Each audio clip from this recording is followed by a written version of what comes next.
Welcome, السلام علیکم۔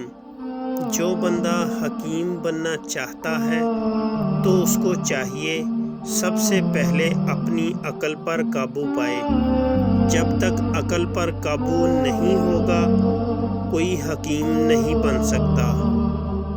اگر کوئی بندہ کسی سے قرض لیتا ہے تو وہ اس کا غلام بن جاتا ہے، اور جب وہ قرض ادا کر دیتا ہے تو وہ اس غلامی سے آزاد ہو جاتا ہے۔ کوشش کرو کسی سے قرض لے کر اس کے غلام مت بنو۔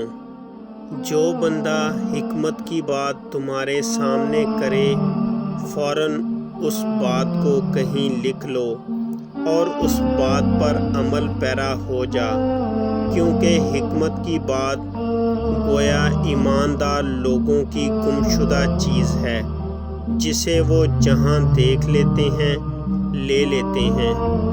بے شک تم لوگوں کو سونا چاندی اکٹھا کرنے کی بجائے ادب کا سامان اکٹھا کرنے کی زیادہ ضرورت ہے۔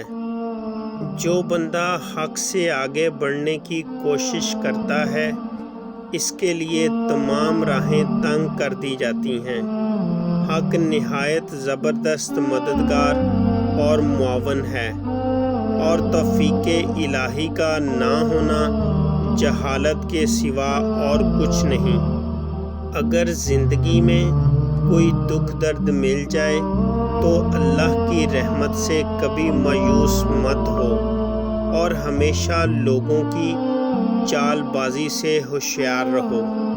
جو بندہ اپنے سچے دوست سے خیانت کرتا ہے وہ برے کاموں میں پھنس کر رہ جاتا ہے جو کبھی اس کو برائی سے نہیں نکال سکتا۔